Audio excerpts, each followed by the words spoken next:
Hello everyone, welcome back to my channel and welcome back to Story Hour Sunday. Today we are reading the last 3 chapters of The Wonderful Wizard of Oz. I'm getting comfy, I hope you are too. And let's get into it. Chapter 22. The Country of the Quadlings.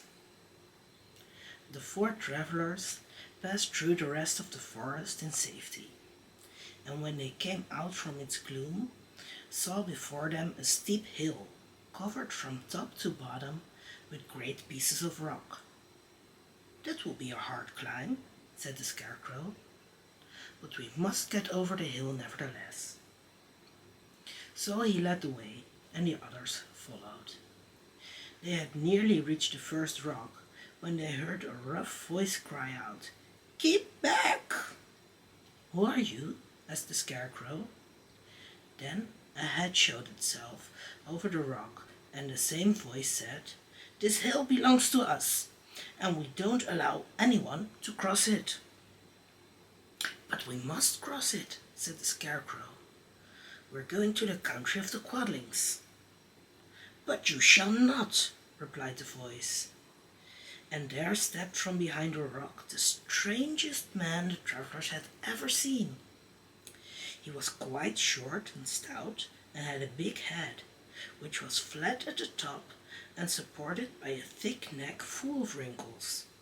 But he had no arms at all, and, seeing this, the Scarecrow did not fear that so helpless a creature could prevent them from climbing the hill. So he said, "I'm sorry not to do as you wish, but we must pass over your hill, whether you like it or not." And he walked boldly forward. As quick as lightning, the man's head shot forward, and his neck stretched out until the top of the head, where it was flat, struck the Scarecrow in the middle and sent him tumbling over and over down the hill. Almost as quickly as it came, the head went back to the body, and the man laughed harshly as he said, "It isn't as easy as you think." A chorus of boisterous laughter came from the other rocks, and Dorothy saw hundreds of the armless hammerheads upon the hillside, one behind every rock. The lion became quite angry at the laughter caused by the Scarecrow's mishap, and giving a loud roar that echoed like thunder, he dashed up the hill. Again a head shot swiftly out, and the great lion went rolling down the hill, as if he had been struck by a cannonball. Dorothy ran down and helped the Scarecrow to his feet, and the lion came up to her, feeling rather bruised and sore, and said, "It is useless to fight people with shooting heads. No one can withstand them." "What can we do then?" she asked. "Call the winged monkeys," suggested the Tin Woodman.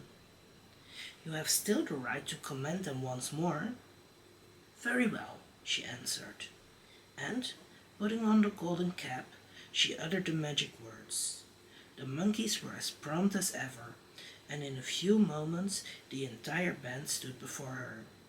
"What are your commands?" inquired the King of the Monkeys, bowing low. "Carry us over the hill to the country of the Quadlings," answered the girl. "It shall be done," said the king, and at once the winged monkeys caught the 4 travelers and Toto up in their arms and flew away with them. As they passed over the hill, the hammerheads yelled with vexation and shook their heads high in the air, but they could not reach the winged monkeys, which carried Dorothy and her comrades safely over the hill and set them down in the beautiful country of the Quadlings. "This is the last time you can summon us," said the leader to Dorothy, "so goodbye and good luck to you." "Goodbye, and thank you very much," returned the girl, and the monkeys rose into the air and were out of sight in a twinkling. The country of the Quadlings seemed rich and happy. There was field upon field of ripening grain, with well-paved roads running between, and pretty rippling brooks with strong bridges across them. The fences and houses and bridges were all painted bright red, just as they had been painted yellow in the country of the Winkies, and blue in the country of the Munchkins. The Quadlings themselves, who were short and fat, looked chubby and good-natured, were dressed in all red, which showed bright against the green grass and the yellowing grain. The monkeys had set them down near a farmhouse, and the four travelers walked up to it and knocked at the door. It was opened by the farmer's wife, and when Dorothy asked for something to eat, the woman gave them all a good dinner, with 3 kinds of cake and 4 kinds of cookies and a bowl of milk for Toto. "How far is it to the castle of Glinda?" asked the child. "It is not a great way," answered the farmer's wife. "Take the road to the south, and you will soon reach it." Thanking the good woman, they started afresh and walked by the fields and across the pretty bridges until they saw before them a very beautiful castle.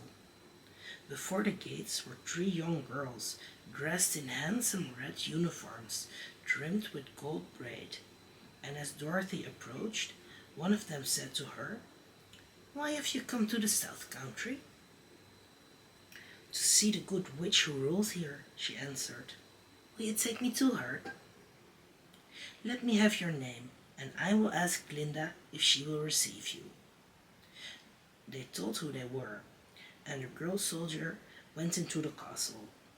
After a few moments, she came back to say that Dorothy and the others were to be admitted at once. Oh, exciting!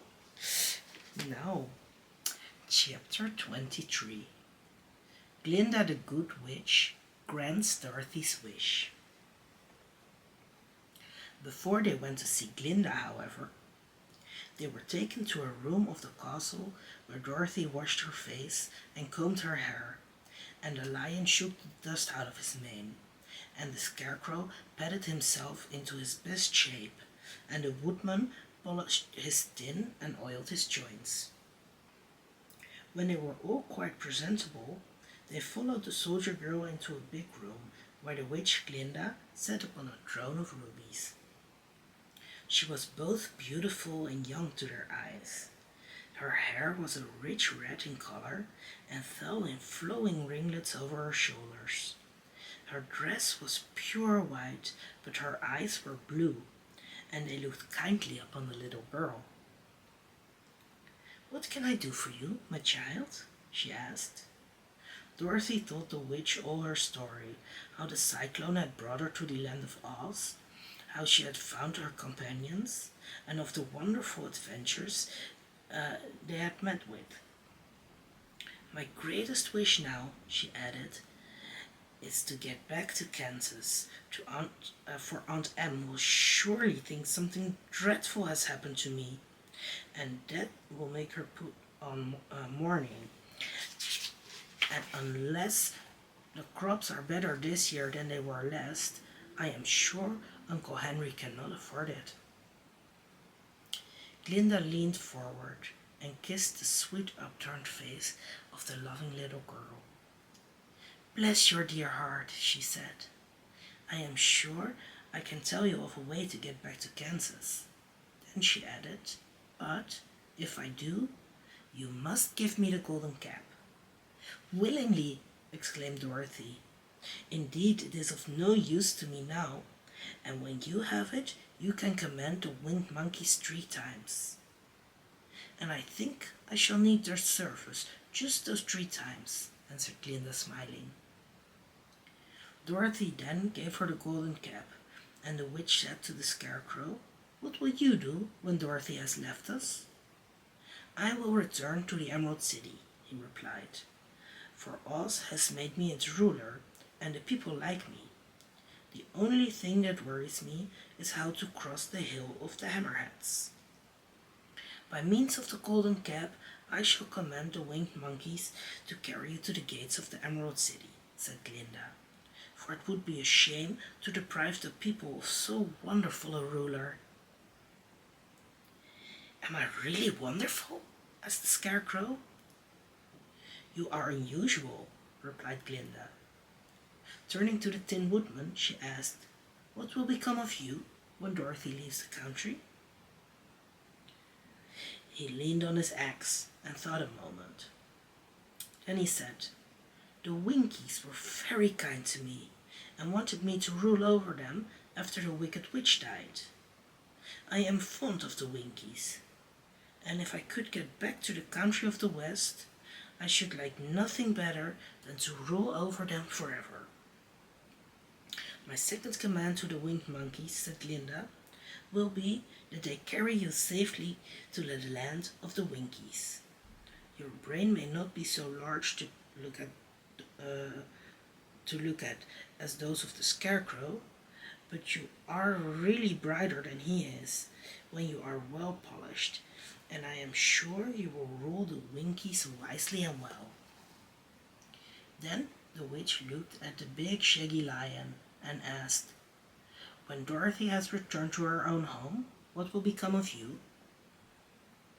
"Over the hill of the Hammerheads," he answered, "lies a grand old forest, and all the beasts that live there have made me their king. If I could only get back to this forest, I would pass my life very happily there." "My third command to the Winged Monkeys," said Glinda, "shall be to carry you to your forest. Then, having used the powers of the Golden Cap, I shall give it to the King of the Monkeys, that he and his band may thereafter be free forevermore." The Scarecrow and the Tin Woodman and the Lion now thanked the Good Witch earnestly for her kindness, and Dorothy exclaimed, "You are certainly as good as you are beautiful. But you have not yet told me how to get back to Kansas." "Your silver shoes will carry you over the desert," replied Glinda. "If you had known their power, you could have gone back to your Aunt Em the very first day you came to this country." "But then I should not have had my wonderful brains," cried the Scarecrow. "I might have passed my whole life in the farmer's cornfields." "And I should not have my lovely heart," said the Tin Woodman. "I might have stood and rusted in the forest till the end of the world." "And I should have lived a coward forever," declared the Lion, "and no beast in all the forest would have had a good word to say to me." "This is all true," said Dorothy, "and I am glad I was of use to these good friends.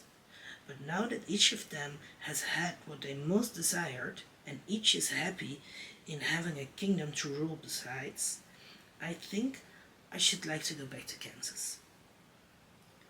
"The silver shoes," said the Good Witch, "have wonderful powers, and one of the most curious things about them is that they can carry you to any place in the world in 3 steps. And each step will be made in the wink of an eye. All you have to do is to knock the heels together 3 times and command the shoes to carry you wherever you wish to go." "If that is so," said the child joyfully, "I will ask them to carry me back to Kansas at once." She threw her arms around the lion's neck and kissed him, patting his big head tenderly. Then she kissed the Tin Woodman, who was weeping in a way most dangerous to his joints. But she hugged the soft, stuffed body of the Scarecrow in her arms instead of kissing his painted face, and found she was crying herself at the sorrowful parting from her loving comrades. Glinda the Good stepped down from her ruby throne to give the little girl a goodbye kiss, and Dorothy thanked her for all the kindness she had shown to her friends and herself. Dorothy now took Toto up solemnly in her arms, and having said one last goodbye, she clapped the heels of her shoes together 3 times, saying, "Take me home to Aunt Em."